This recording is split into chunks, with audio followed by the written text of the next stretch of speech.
Hello there, and welcome to a new Astro Harry video. Now, I'm sorry it's been a while, but that's because of lots of really good reasons, mostly to do with the great British weather.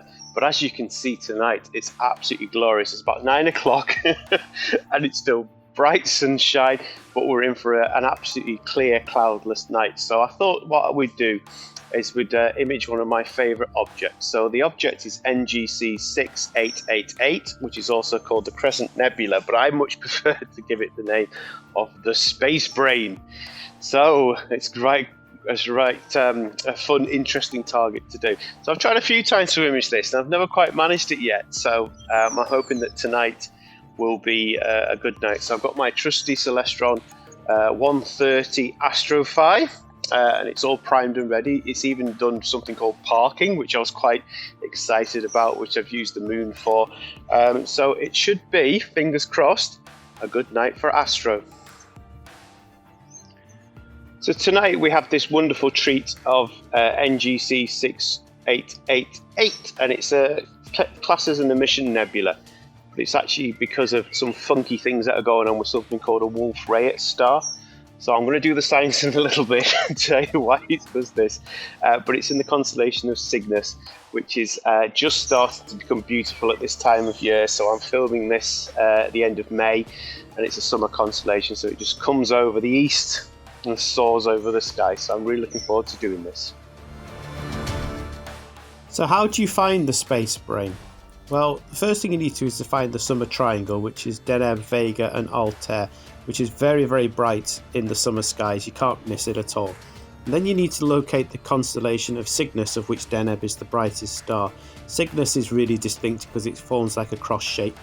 Then you want the middle star of Cygnus, called Sadur, and then you need to get hold of that. And then between Sadur and the next brightest star, about a third of the way down, you'll find the space brain, or NGC 6888. Really easy to spot. So here's some professional images of it, and as you can see, it's obvious where the name comes from. But we'll obviously find out more about why it looks like that later on. Now, why do I call it the space brain? Well, I remember watching an episode of the old sci-fi show Space 1999, and it was called Space Brain, and it was about this brain, this huge sort of outer space brain thing that invaded the moon base Alpha.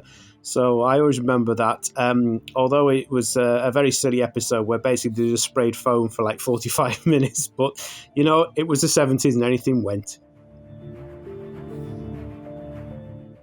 So why does the space brain look like, well, a space brain? Well, the reason is because of something called a Wolf-Rayet star, which is a very large, very energetic star that's burning through its fuel like no tomorrow.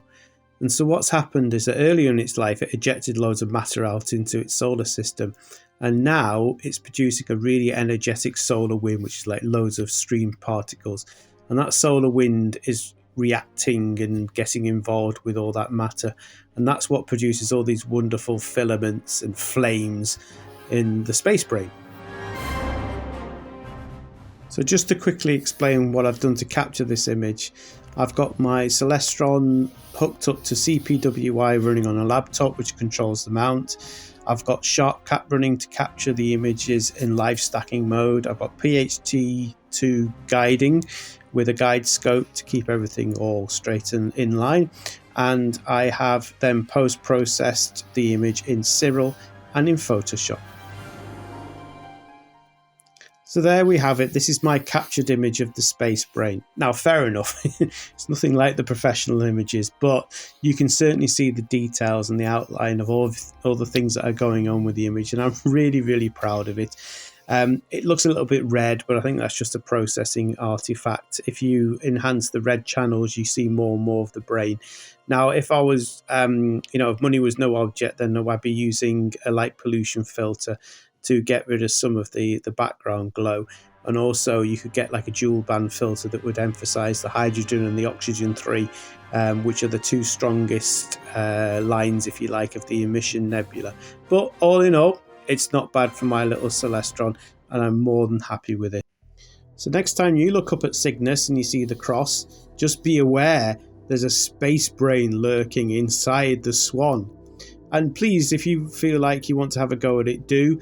You may be able to see it visually. You may need to, like myself, do a bit of stacking.